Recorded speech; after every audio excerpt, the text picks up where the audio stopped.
민수기 8장 말씀 함께 읽겠습니다. 여호와께서 또 모세에게 말씀하여 이르시되 아론에게 말하여 이르라.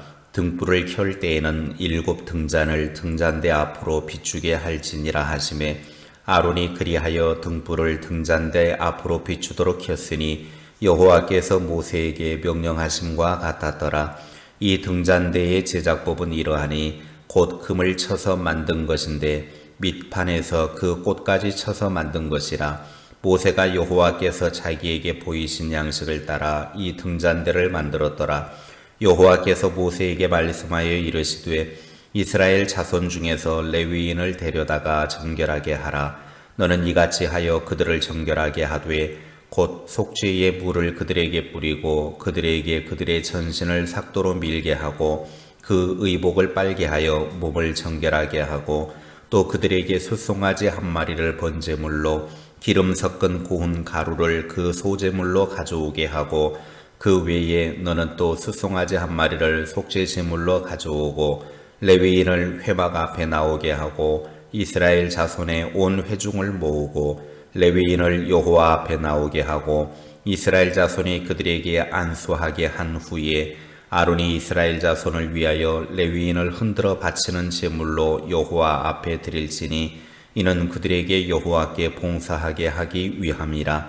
레위인으로서 숫송아지들의 머리에 안수하게 하고 네가 그 하나는 속죄 제물로 하나는 번제물로 여호와께 드려 레위인을 속죄하고 레위인을 아론과 그의 아들들 앞에 세워 여호와께 요제로 드릴지니라. 너는 이같이 이스라엘 자손 중에서 레위인을 구별하라. 그리하면 그들이 내게 속할 것이라. 네가 그들을 정결하게 하여 요제로 드린 후에 그들이 회막에 들어가서 봉사할 것이니라. 그들은 이스라엘 자손 중에서 내게 온전히 드림바 된 자라. 이스라엘 자손 중 모든 초태생 곧 모든 처음 태어난 자 대신 내가 그들을 취하였나니 이스라엘 자손 중에 처음 태어난 것은 사람이든지 짐승이든지 다 내게 속하였음은 내가 애굽 땅에서 모든 처음 태어난 자를 치던 날에 그들을 내게 구별하였음이라. 이러므로 내가 이스라엘 자손 중 모든 처음 태어난 자 대신 레위인을 하였느니라. 내가 이스라엘 자손 중에서 레위인을 취하여 그들을 아론과 그의 아들들에게 주어 그들로 회막에서 이스라엘 자손을 대신하여 봉사하게 하며 또 이스라엘 자손을 위하여 속죄하게 하였나니 이는 이스라엘 자손이 성소에 가까이 할 때에 그들 중에 재앙이 없게 하려 하였음이니라. 모세와 아론과 이스라엘 자손의 온 회중이 여호와께서 레위인에 대하여 모세에게 명령하신 것을 다 따라 레위인에게 행하였으되 곧 이스라엘 자손이 그와 같이 그들에게 행하였더라. 레위인이 이에 죄에서 스스로 깨끗하게 하고 그들의 옷을 빨매 아론이 그들을 여호와 앞에 요제로 드리고 그가 또 그들을 위하여 속죄하여 정결하게 한 후에 레위인이 회막에 들어가서 아론과 그의 아들들 앞에서 봉사하니라. 여호와께서 레위인의 일에 대하여 모세에게 명령하신 것을 따라 그와 같이 그들에게 행하였더라. 여호와께서 또 모세에게 말씀하여 이르시되 레위인은 이같이 할지니 곧 25세 이상으로는 회막에 들어가서 복무하고 봉사할 것이요 50세부터는 그 일을 쉬어 봉사하지 아니할 것이나 그의 형제와 함께 회막에서 돕는 직무를 지킬 것이요 일하지 아니할 것이라. 너는 레위인의 직무에 대하여 이같이 할지니라. 아멘. 민수기 8장은 회막이 완공된 후에 회막에서 임무를 수행할 제사장과 레위인의 헌신을 다루고 있습니다. 특히 제사장은 성소 안에 있는 등잔대에 등불을 켜서 비추어야 하고 속죄 제사를 드려서 정결케 하는 의식을 행해야 했습니다. 이 일에 레위인은 제사장을 도와 성막 봉사하는 사역에 힘써야 함을 가르쳐주고 있습니다. 하나님의 일을 위해 부름을 받은 레위 지파 사람들이 성막에서 섬기는 일을 할 때 힘써야 할 것이 무엇인가를 말씀하고 있습니다. 첫째, 세상에 빛을 비추라는 것입니다. 2절부터 4절에 하나님은 모세를 통해서 아론에게 성소의 등불을 켜서 등잔대 앞으로 비추도록 명령하셨습니다. 이 빛은 바로 세상을 비추는 예수 그리스도입니다. 요한복음 1장 9절부터 10절에 참 빛 곧 세상에 와서 각 사람에게 비추는 빛이 있었나니 그가 세상에 계셨으며 그랬습니다. 예수님은 이 땅에 빛으로 오셔서 세상을 비추셨고 예수님을 믿고 따르는 사람들을 향하여 마태복음 5장 14절에 너희는 세상의 빛이라 라고 말씀하셨습니다. 예수님이 빛이신 것처럼 예수의 생명을 가진 사람은 세상의 빛입니다. 어두움을 물러가게 하고 진리의 길을 밝히 드러내는 삶을 살아야 합니다. 둘째, 거룩에 힘써야 한다라는 것입니다. 거룩하신 하나님은 이스라엘 백성에게 거룩을 요구하셨는데 특히 레위인에게는 정결 예식을 행하라고 5절부터 13절에 명령하셨습니다. 왜냐하면 성막에서 봉사하기 때문에 더더욱 거룩해야 된다라는 것입니다.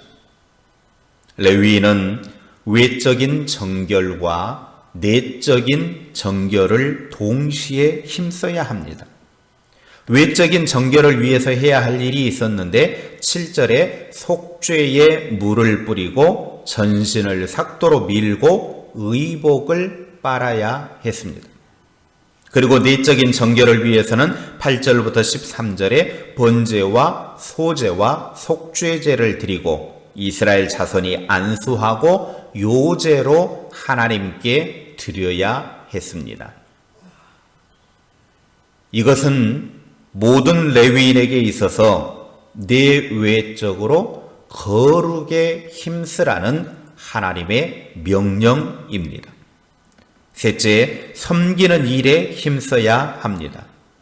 14절 15절에 레위인들은 정결 예식을 행한 후 하나님의 것으로 구별해서 성막에 들어가 섬기는 일을 하도록 했습니다. 레위인이 성막 봉사자가 된 것은 그들의 지혜나 재능이나 인격이 탁월했기 때문이 아닙니다. 그들이 자원했기 때문도 아닙니다. 하나님의 무조건적인 선택과 소명 때문입니다. 그것을 16절부터 18절에 설명을 하시면서 이 하나님께서 이스라엘 자손 중에 모든 처음 태어난 자 대신 레위인을 취하셨기 때문에 레위인은 분명한 소명 의식을 갖고 이스라엘 자손 중에서 하나님께 온전하게 드림받은 자로 열심히 섬기며 살아야 합니다. 우리가 하나님의 부르심을 받아 구원받았으면 그것으로 인해 온전히 하나님께 드려진 자로 섬기며 사는 자가 되어야 합니다. 교회를 섬기고 봉사하는 일에 자신을 드러내려고 하면 안 됩니다. 그저 하나님께서 나를 택하셨고 구원하셨기에 감사해서 섬기는 자가 되어야 합니다. 섬김의 자리에서 굴림의 자리, 권력의 자리, 지배의 자리가 되어서는 안 됩니다. 그런 의식과 행동들은 다 잘못된 것입니다. 그런 사람들은 차라리 직분을 맡지 않는 것이 자신과 공동체를 위해서 더 유익한 일일 수도 있습니다. 넷째, 훈련에 힘써야 한다라는 것입니다. 24절부터 26절에 하나님께서는 레위인의 복무 연한을 25세부터 50세까지로 정해 두셨습니다. 이렇게 나이에 제한을 두신 이유는 이미 앞에서 한번 살펴보았지만 훈련된 자, 구비된 자가 되어서 봉사해야 된다라고 하는 의미입니다. 민수기 4장 3절에 의하면 성막에서 정식으로 봉사할 수 있는 연령은 30세부터 50세까지입니다. 그런데 오늘 본문에서는 25세부터 50세까지라고 그렇게 말을 합니다. 왜 이런 차이가 있느냐?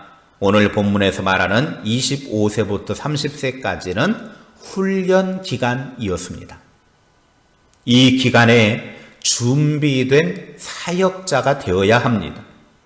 25세부터 30세까지 철저하게 훈련받고 준비하여 20년 동안 하나님을 위해 거룩한 일에 섬기는 사람이 되는 것입니다. 교회에서 직분을 맡고 하나님의 일을 하는 사람이 훈련과 준비도 없이 그저 교회 생활 한지 오래되었으니까 해야 한다라고 당연하게 여기는 것은 잘못되어도 너무 잘못된 것입니다. 장로가 되고 안수집사가 되고 권사가 되는 것은 나이 먹었으니까 교회 다닌 지 오래되었으니까 당연하게 하는 것이 아닙니다. 훈련받고 사역자로 준비되어야 할 수 있는 것입니다. 오늘날 교회들이 심각한 문제 가운데 빠진 이유는 훈련받지 않고 준비되지 않은 사람들이 직분을 받아서 나쁜 영향력을 끼치기 때문입니다. 우리는 정신 차려야 합니다. 직분이 상급과 칭찬이 될 수도 있지만 오히려 직분이 징계와 심판이 될 수도 있다라고 하는 것을 깨달아야 합니다. 그리고 50세 이후에는 비록 성막에서 봉사하는 일은 쉬지만 돕는 직무를 계속해야 합니다. 그동안 봉사한 경험을 바탕으로 다른 레위인들을 준비시키는 준비 사역자가 되어야 된다고 25절, 26절에 설명하고 있습니다. 7월의 첫날입니다. 새 달이 시작이 되었습니다. 7월에도 하나님의 은혜가 우리의 가정과 삶과 일터와 삶의 현장 속에 가득 임하기를 주님의 이름으로 축복합니다. 지치지 않고 왕성하게 살아낼 수 있기를 축복합니다. 우리가 하나님의 일을 위해 부름받은 것은 전적으로 하나님의 은혜이고 하나님께서 일방적으로 세우신 것입니다. 내 의나 공로가 있는 것이 아닙니다. 하나님의 일은 거룩한 일, 구별된 일입니다. 이 일을 감당하기 위해서 거룩에 힘써야 하고 하나님께 온전히 드려 섬기는 자가 되어야 하며 훈련에 힘써야 합니다. 늘 하나님 앞에 아름답게 구비되어 귀하게 쓰임받는 거룩한 주의 백성들이 되기를 주님의 이름으로 축복합니다. 기도하겠습니다. 하나님 아버지, 우리를 하나님의 사람으로 세워주시고 하나님의 일꾼으로 부름받게 해주신 것 감사합니다. 이 모든 것이 하나님의 은혜고 하나님이 하신 일이오니 우리는 하나님 앞에 거룩하게 구별되어 하나님의 일에 힘쓰는 자 되게 하여 주시옵소서. 하나님이 나를 어떤 모양 어떤 모습으로 부르셨는지 나 자신을 돌아보게 하시고 하나님께 온전히 드려서 섬기는 일에 마음껏 쓰임받는 귀한 삶이 되게 하옵소서. 하나님을 섬기는 자로 훈련되게 하시고 구비되게 하셔서 귀하고 멋지게 쓰임받아 하나님의 칭찬과 상급을 누리는 주님의 사람들 다 되게 하옵소서. 하나님, 7월이 시작이 됐습니다. 오늘부터 시작된 이 한 달 동안도 하나님의 은혜와 사랑의 손길로 가득 채워 주시옵소서. 일마다 때마다 도우시는 하나님의 은혜를 누리게 하시고 하나님께서 보호하시고 감싸주시는 삶을 살아가는 복된 한 달 되게 하옵소서. 살아가는 우리의 삶 속에 하나님을 더욱더 의지하며 믿음을 조금 키워나가는 시간 되게 하시고 더욱더 성숙한 모습으로 세워지는 7월이 되게 하옵소서. 아버지 하나님, 또 본격적으로 장마가 시작되는 7월 그리고 무더위가 지속되어질 텐데 그 속에서도 하나님의 사랑과 하나님의 돌보심과 하나님의 이끄심으로 승리할 수 있도록 우리의 삶을 지켜주시고 함께하여 주시옵소서. 오늘 하루도 하나님과 함께 살아가는 우리의 삶이 주님이 주신 기쁨 가득하게 하시고 오늘 하루도 주 안에서 승리하는 복된 날 되게 하옵소서. 예수님의 이름으로 기도하옵나이다. 아멘.